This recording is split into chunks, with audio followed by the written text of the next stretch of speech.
back at Mocha Hut. You remember that? On U Street? Yes. Then we, for a little while, we were at Mayoga. Then for like 10 years, maybe at Sankofa. Oh, okay. Very good. Since COVID has hit, we've only had a couple ad hoc ones here and there, you know. Yeah. So we're still trying to get back on track after that. Yeah. But we've had like special events like the bus board. Yeah. We'd love to do it there. Yeah. Now, earlier you had an excuse because you were tired and you were hungry and you were thirsty. But now that you are energized from your salat, you've eaten and you've had something to drink, I want a very energetic taslim. Assalamu alaikum.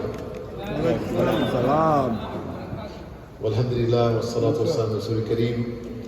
I want to bring up one of our sponsors to speak to us very briefly. And that is Brother Robert McCaw from the Council on American Islamic Relations. He's head of government affairs. Maybe some of you know I serve on CAIR National's executive committee. And I want to tell you something that you may not know. If you are a Muslim and you are incarcerated, come on up, Robert.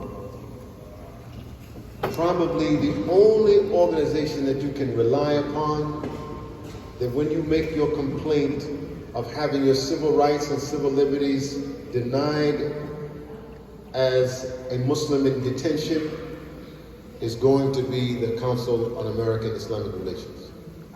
I don't know if many of you know that. Maybe you think about CAIR and other things, but it is the #1 organization fighting for the civil rights and civil liberties of Muslims in America, but also for Muslims who are incarcerated.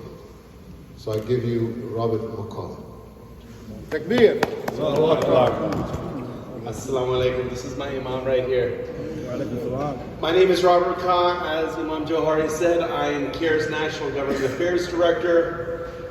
This is a blessed time, the last 10 days of Ramadan, so inshallah may all your prayers be answered and rewarded.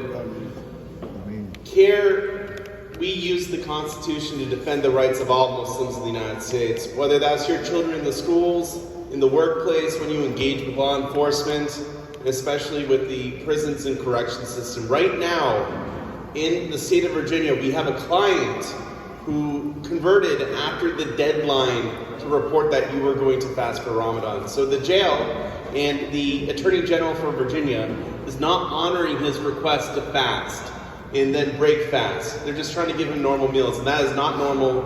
It's not right, and our attorneys have filed a petition with the court already. We're fighting this, but this is not a one-off case. Every Ramadan, CAIR picks up several cases, whether that's in Washington, Texas, elsewhere, where Muslim prisoners, their basic rights and dignity are not being respected. They are not being given the ability to break their fast. They're being denied meals. We've had clients in Washington State lose up to 40 pounds because they refused to eat a meal that either had ham in it or would be served not at a time when you would break your fast. And in the end, they did get the right to fast, and they're fasting this year right now. Inshallah. You know, we use the Constitution to empower our communities. We have the right to petition the government to gather, to come together. I'm horribly dismayed with hearing the news of the shooting today in DC. As a community, we're supposed to pray 5 prayers, not 6, that being janazah. And we have to challenge gun violence. We can challenge it in our community. We can stay steadfast to the religion, and that is an answer and a cure in and of itself to violence. I'm a believer in thoughts, because you are realizing and thinking about the situation. Prayer, because you are relying on Allah, and then action. And CAIR is also fighting in Congress to have comprehensive gun reform. We are fighting every day for many good bills and pieces of legislation for the Muslim community, but we do it with your support. And tonight we're here to support you, so I want to thank you very much for having me here. Assalamu alaikum. Takbir.